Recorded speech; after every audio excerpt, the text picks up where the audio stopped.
the last lesson, the last step in this process of walking a mile in someone else's shoes. And it is to leave room for miracles.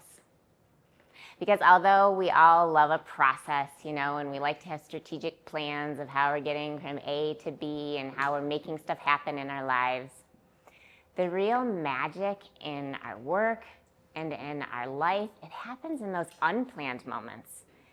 Those moments of synchronicity, those moments of real human-to-human connection. And you have to believe in that, and you have to leave room for that. And that happens when you create a culture of empathy.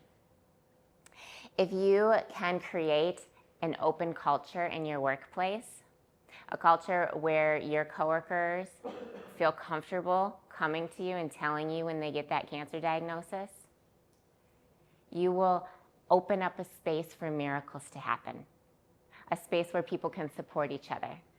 If you can create that culture in your home, a culture of empathy, of listening, of an open mind, your child will come to you when they're being bullied in school. If you create that culture with the people around you in your community, when someone is really going through it, when life is just so hard and they are hanging on by a thread, they will feel comfortable coming to you as a lifeline. If we can embody empathy and interact with the people around us and really see them, we can be that lifeline for people around us in need. And if you can do that, if you can open yourselves up to that, you will add so much more purpose in your days. There will be such a sense of meaning every time you go to work, every time you walk into your home, every time you say hi to your neighbor, because you'll be seeing the human being that they are. And they'll be seeing the human being that you are. And you'll be just two human beings really seeing each other and not just autopilot going through life. There's a ripple effect to kindness. One small act of kindness, it can ripple into incredible impact. And you may be looking at me thinking, yeah, Mallory, okay, I can be a little nicer.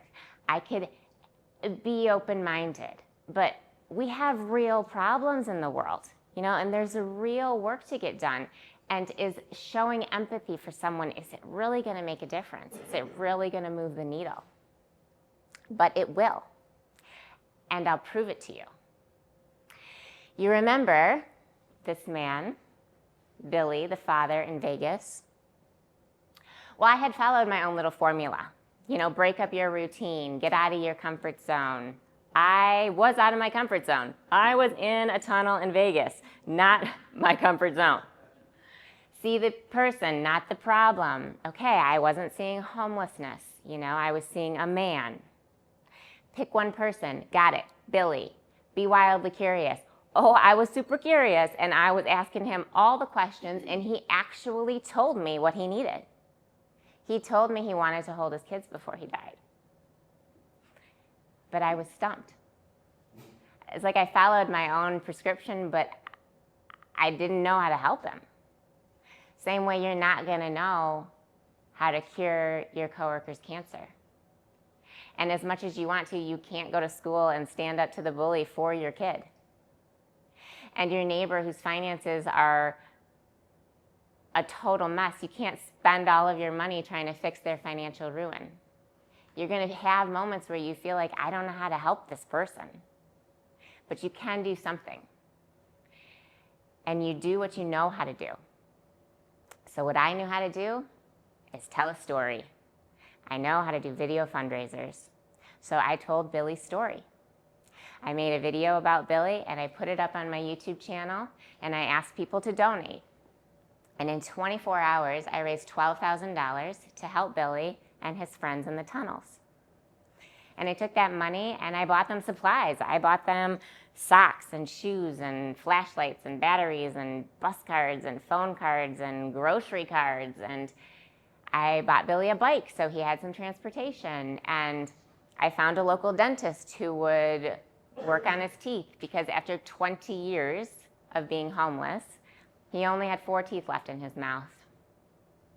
And I spent the $12,000 and I distributed it to Billy and his friends that sort of set up near him in the tunnels. And then I flew home. I came back to Detroit, and I thought I had done something nice. I had done a good thing to help. And then the miracle happened. I received an email from a woman named Brittany asking me for Billy's last name. Because you'll notice I only ever use people's first names. I don't really give away their true identification in my videos. So I only ever referred to him as Billy. And she wanted to know Billy's last name because if he was who she thought he was her father. And it was true. Billy was Brittany's father. She was 25 years old, and she had last seen her dad when she was 5. So I bought Billy a Greyhound bus ticket from Las Vegas to Houston, Texas, where Brittany lived. Brittany found him a job and a place to stay. And a couple years later, this is Billy today.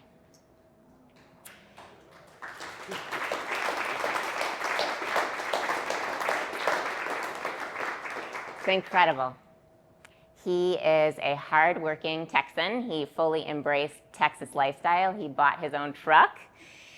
He moved his second daughter from North Carolina, where they're originally from, to Houston.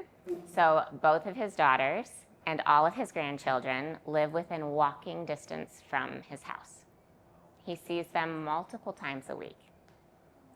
This is a man that lived in tunnels for 20 years. And look at him today. And Billy and I stay in touch. He's like my biggest fan on social media, so if you follow me on social media, you'll see him liking everything. But he calls me his guardian angel. He says that after 20 years, you guys, of being homeless, once he met me, his whole life changed. And although that is very flattering, it is very flattering when someone calls you their guardian angel. I don't feel like I really did that much. I just told his story like he was a human being, not like he was some troll in a tunnel. I just saw him as a man and I treated him like a man, and look at what happened. His daughter opened her heart to him. He turned his life around because someone saw him as a human being.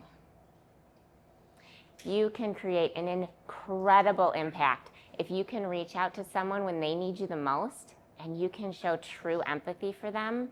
You can be a game changer for them. You can be a lifesaver for them. So now here is the time when I send you all off on your own journeys. Remember what you learned today. Remember, don't go through life on autopilot. Break out of your routine sometimes. See the real people around you. See the people and not the problems that they're facing. See the person underneath that cancer diagnosis. That's how you're going to be able to help. And go one step at a time. Pick one person, pick one of your team members, and be wildly curious about them. So curious. Be curious about stuff you shouldn't be curious about, but just ask them questions face to face. And when they tell you what they need, that's when you give. And remember to keep your heart open for miracles. You guys can create this sort of culture in your life, in your workplace, in your home, and miracles can happen.